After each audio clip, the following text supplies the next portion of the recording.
មិត្តភ័ក្តិផ្សេងគេការកូន2កូន3អស់ហើយចាចំណែកមិត្តភ័ក្តិយិនសិនខ្ញុំតាំងពីបឋមនេះគឺទឹមតកាទេធ្វើមិនគ្នាទឹមដល់គូព្រេងអញ្ចឹងទៅដល់គូព្រេងចង់បកាយក៏បកាយអត់រួចដែរថ្ងៃនេះគឺមកស៊ីការនៅខាងគៀនស្វាយចាគឺស្រុកកំណើតខ្ញុំគ្រាន់តែដើរចូលរោងមកភ្លាមនឹងបងស្រីកូនកំមុំទឹះភ្នែកពេកមកជួយសេរីរោបឲ្យអ្នកទេតាយចាហ្នឹងធ្វើខ្លួនបែបផ្សាពួកយើងមកលក្ខណៈស្រុកស្រែចំការកូនកំមុំស្អាតសាហាវចាខ្ញុំមិនដែរឃើញគាត់ធ្វើខ្លួនដល់ពេលគាត់ធ្វើខ្លួនរៀងប្លែកខ្លាំងហ្មងណាសម្រាប់ខ្ញុំណាហើយបន្ទាប់ពីថតរូបមួយកូនកំមុំហើយក៏មកថត end on តិចសិនទៅមុនយើងចូលរោងការដើរចូលមកដល់ក្នុងរោងសិតតអ្នកស្គាល់ចាសិតបងប្អូន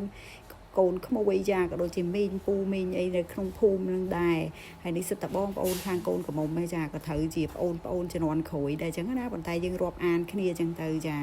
ហើយខាងនេះវិញគឺក៏ត្រូវសាច់ញាតិខាងកូនកំមុំដែរក៏ត្រូវជាពួកម៉ាក់ខ្ញុំដែរចាយើងជួបគ្នាយ៉ាងរាក់ទាក់គ្នាទៅណា10លានឆ្នាំជួបគ្នាម្ដងត្បិតតែសុកកំណើតជាមួយគ្នាផ្ទះចិត្តគ្នាមែនខាងក្រៅផ្លូវដើរហ្នឹងអស់តុកអញ្ចឹងចូលដល់ក្នុងចូលដល់ជួបបងថ្លៃខ្ញុំចាអត់ដឹងថាគាត់មកបានណាត់តុកអញ្ចឹងអង្គុយតុកផ្សេងគ្នាណាមួយខ្ញុំអត់អ្នកផឹកបងថ្លៃខ្ញុំអ្នកផឹកចា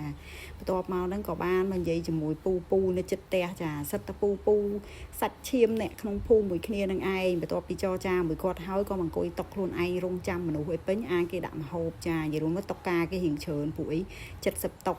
ហើយគឺថាមុខមហូបគេ8មុខញ៉ាំបានតែ4មុខទេព្រោះដោយសារខ្ញុំនៅខាងក្រោមផ្ទះហ្នឹងគេបាំងវាំងនូនចិត្តដល់អញ្ចឹងក្តៅស្អុះពេកញ៉ាំតែ4មុខនាំគ្នាដើរចេញតែមិនតែខ្ញុំទេទាំងអស់គ្នាហើយអ្នកជួយមហូបខាងនេះចាគឺ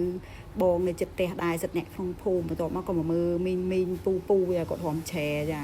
កាច់ពេញនឹងហងកាច់ពេញនឹងបន្ទាប់មកហ្នឹងគឺថារំហើយគឺដល់វគ្គកូនកំមុំគេឡើងទៅលើឆាកហើយថ្លែងណគុណភ្ញៀវចា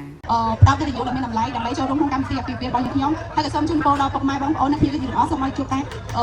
សេចក្តីសុខនិងធ្វើដំណើរទៅទីអាខាងនេះសូមឲ្យមានសុខភាពទាំងអស់គ្នាសូមឡើងខ្លាំងមួយទៀតមកពីកូនកន្លោះកូនកំមុំថ្លែងណគុណភ្ញៀវហើយគឺថាចាប់ផ្ដើមបញ្ចេញភាពស្និទ្ធស្នាលគ្នាឯងព្រោះអីពិធីករធ្វើបាបហើយគេក៏មានកម្មវិធីចងខ្សែទាញបាច់ផ្កាដើម្បីយកអាំងប៉ាវពីខាងកូនកន្លោះកូនកំមុំអញ្ចឹងណាអ្នកណាទាញបាញ់ផ្កាអ្នកហ្នឹងឡើងលើឆាកដើម្បីទទួលអាំងប៉ាវក៏ដូចជាមានមតិយោបល់ជូនពរកូនកន្លោះកូនកំមុំអញ្ចឹងទៅចាឥឡូវហ្នឹងគឺថាទាញទៅទាញមកគឺរោមុខឃើញអ្នកទាញហើយគឺប្អូនស្រីអញ្ចឹងសូមទៅស្ដាប់មតិគាត់ទាំងអស់គ្នាសប្បាយចាំចិត្តបានដល់គូយកតែអាំងប៉ាវទៅហីមកដើម្បីយកអាំងប៉ាវយកមកដើម្បីសប្បាយដែរអរគុណហើយមានពេជ្រដើម្បីជូនបងទៅដល់កូនកន្លោះកូនកំមុំពីកូនកន្លោះកូនកំមុំគេបាច់ចាប់បាច់ផ្កាអីហើយនឹងគឺថាដល់ម៉ោងចាស់រំអីអញ្ចឹងខ្ញុំអត់ចេះរំអញ្ចឹងខ្ញុំត្រឡប់ទៅផ្ទះវិញដល់ចេញមកឃើញក្មេងៗក្នុងភូមិនឹងគេថតលេងអញ្ចឹងក៏មកលេងមួយគាត់សិនទៅមុនត្រឡប់មកផ្ទះពីមុននឹងសិតដើរស្រាប់ទេពួកនឹងឥឡូវគេកន្លោះអស់ហើយដើរមកក្រៅនឹងជួបបងចរោតមួយខ្ញុំក៏ដើរទៅផ្ទះមួយគ្នាទៅហើយវីដេអូប្លុក